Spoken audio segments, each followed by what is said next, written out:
नमस्कार मित्रांनो, मी आपल्या सर्वांचे ज्योतिष गुरु या आपल्या चॅनलवर स्वागत करते. व्हिडिओ सुरू करण्याअगोदर आपण जर चॅनलवर नवीन असाल तर चॅनल सबस्क्राईब करा आणि बेल आयकॉन प्रेस करा आणि कमेंटमध्ये श्री स्वामी समर्थ लिहायला विसरू नका. चला तर मग आता आपण व्हिडिओ सुरू करूयात. मेष राशी, फेब्रुवारी महिन्यात आर्थिक स्थिती कशी राहील? फेब्रुवारी महिन्यात मेष राशीच्या जातकांचा बँक बॅलन्स वाढेल का? बजेट सावरले जाईल का? की बचतीमध्ये थोडी घट होईल? तुमच्या इन्कम ग्राफबद्दल ग्रह काय संकेत देत आहेत? चला तर मग जाणून घेऊया सविस्तर. ग्रहराज्यम, प्रकृष्ट ग्रहराज्यम, संपूर्ण त्रिलोकी, चराचर सृष्टी ग्रहांच्या प्रभावाखाली आहे, यामध्ये कोणताही संशय नाही.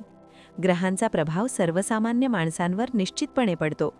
परंतु जे लोक पूर्णतः भगवंताच्या शरणागतीत गेलेले आहेत, ज्यांचा अहंकार नष्ट झाला आहे आणि ज्यांना स्वतःचीही जाणीव उरलेली नाही, अशा विरळ व्यक्तींवर ग्रहांचा प्रभाव लागत नाही. शास्त्रांमध्ये सांगितले आहे, राजा, योगी, अग्नी आणि जल यांची भविष्यवाणी करता येत नाही.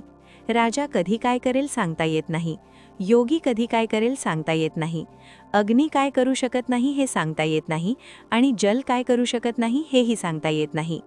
म्हणूनच इथे आपण सामान्य गृहस्थ जीवन जगणाऱ्या लोकांबद्दल बोलत आहोत. फेब्रुवारीत मेष राशीची आर्थिक स्थिती. फेब्रुवारी महिन्यात मेष राशीच्या जातकांना नवीन उत्पन्नाची दारे खुली होण्याची शक्यता आहे, कारण सध्या तुमच्या 11व्या भावात राहू विराजमान आहे. ज्योतिषशास्त्रानुसार एक महत्त्वाचा सिद्धांत आहे, जेव्हा राहू 3ऱ्या, 6व्या किंवा 11व्या भावात गोचर करतो तेव्हा तो बहुतांश वेळा शुभफळच देतो. 11व्या भावात राहू असून इतर ग्रहांशीही संयोग तयार होत आहे, ज्यामुळे आय वाढण्याचे संकेत स्पष्ट दिसतात. नोकरी आणि व्यवसाय. नोकरी करणाऱ्या लोकांना इन्क्रिमेंट, बोनस किंवा अतिरिक्त लाभ मिळू शकतो. 6 फेब्रुवारीनंतर व्यापाऱ्यांचा नफा वाढण्याची शक्यता आहे. परदेशाशी संबंधित काम, ऑनलाईन व्यवसाय, मल्टीनॅशनल कंपनी, इम्पोर्ट एक्सपोर्ट क्षेत्रातून धनलाभ होऊ शकतो. 13 फेब्रुवारीनंतर अचानक धनलाभाचा योग आहे. संपत्ती व गुंतवणूक. पैतृक संपत्ती किंवा कौटुंबिक मालमत्तेचा लाभ मिळू शकतो. कौटुंबिक व्यवसायातूनही फायदा होईल. नवीन वाहन किंवा सुखसोयींची खरेदी होण्याची शक्यता आहे. तथापि संपत्ती खरेदी संदर्भात कौटुंबिक मतभेद होऊ शकतात. गुंतवणूक कशी करावी? दीर्घकालीन गुंतवणूक फायदेशीर ठरेल. व्यवसाय विस्तार किंवा नवीन कामात गुंतवणूक शुभ आहे. परदेशी गुंतवणुकीतूनही लाभ मिळू शकतो. मात्र अतिजोखमीच्या गुंतवणुकीपासून दूर राहा. सल्ला घेऊनच निर्णय घ्या. खर्च वाढणार का? 12व्या भावात शनी असल्यामुळे खर्च वाढण्याची शक्यता आहे. आरोग्य, प्रवास, वाहन, सुखसोयी, नातेवाईकांवरील खर्च. जर खर्चावर नियंत्रण ठेवले नाही तर बचतीवर परिणाम होऊ शकतो. उपाय.